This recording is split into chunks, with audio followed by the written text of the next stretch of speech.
Hello everybody, I'm Kristen Skeet. I'm an author and filmmaker and the creator of DIY Indie Empire, Author Success. I make weekly videos where I break down the business of being an author when you have to do it all yourself. If that sounds like something you'll enjoy, go ahead and subscribe and hit that notification bell button so you don't ever miss a new video.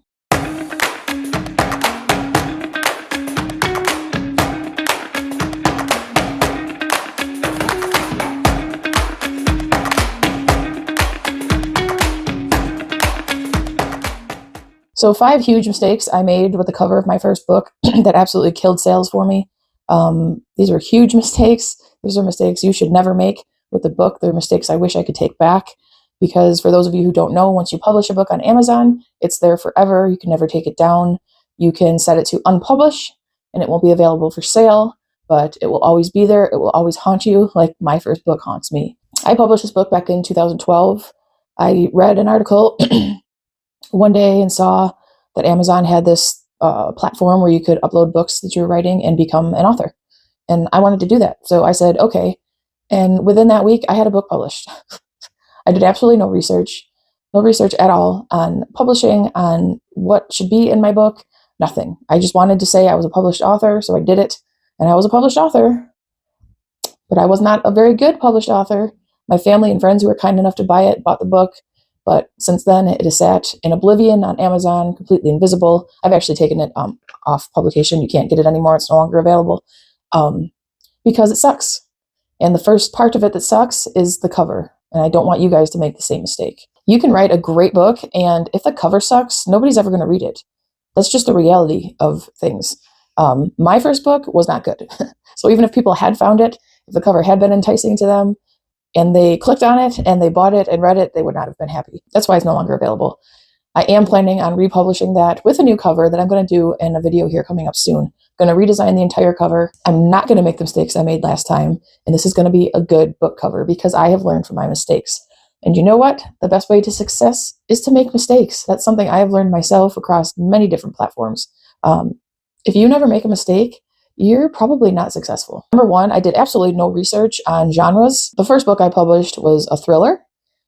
The cover in no way tells potential readers that it's a thriller. What I should have done was gone on Amazon and searched thriller books and looked at what other successful authors in the thriller genre were doing with their book covers. I did none of that. I didn't even know that's something I should have been doing.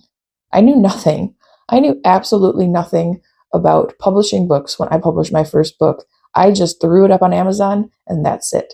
And that haunts me to this day. So always, always, always research the other authors, the other books in your genre. Take a look at the covers. Look at what they're doing. What does the title font look like? What kind of images are they using? Are they using images? Are they using art? Is it illustration? Find out what other successful authors in that genre are doing and mimic it. Number 2, my title was atrocious.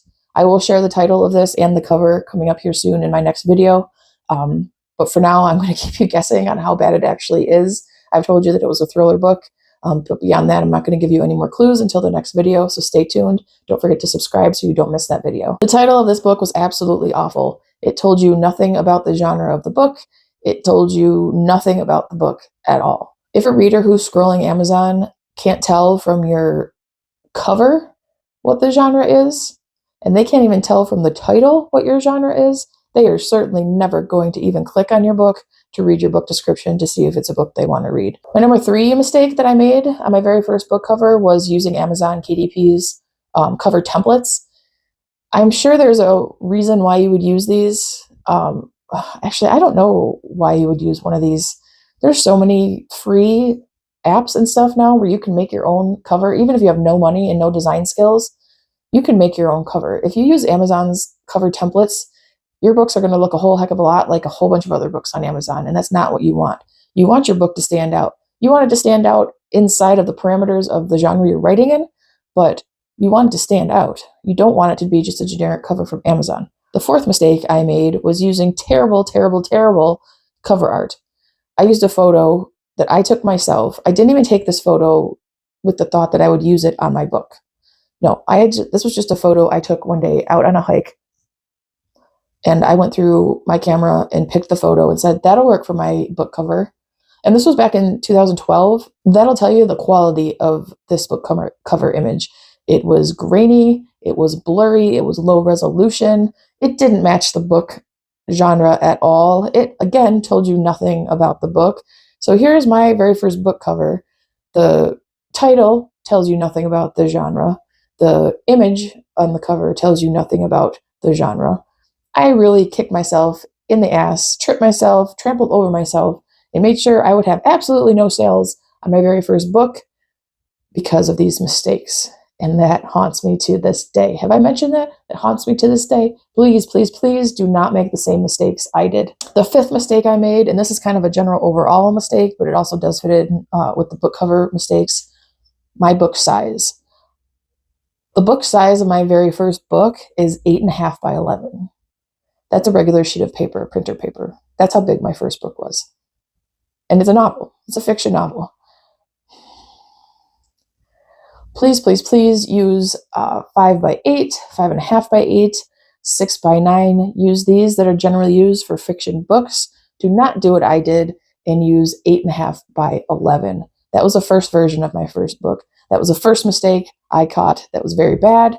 I uploaded a second version of the book that was, I believe, 6 by 9. So I fixed one of my mistakes pretty quick, but it didn't matter. It didn't help. Fixing the mistake didn't help. The book was dead in the water as soon as I hit publish, as soon as Amazon approved it and published it out there in the world. It was dead in the water. That's all for this video. I hope you've learned from me what not to do on the cover of your first book. In the next video, I will go through and redesign that book cover to fit genre, to fit the genre of the book. I'm going to choose a whole new title, and we are going to see which book would stop you scrolling, the first original cover or the newly redesigned cover. That's all. You guys have a great day, and I'll see you in the next video. Thanks. Bye.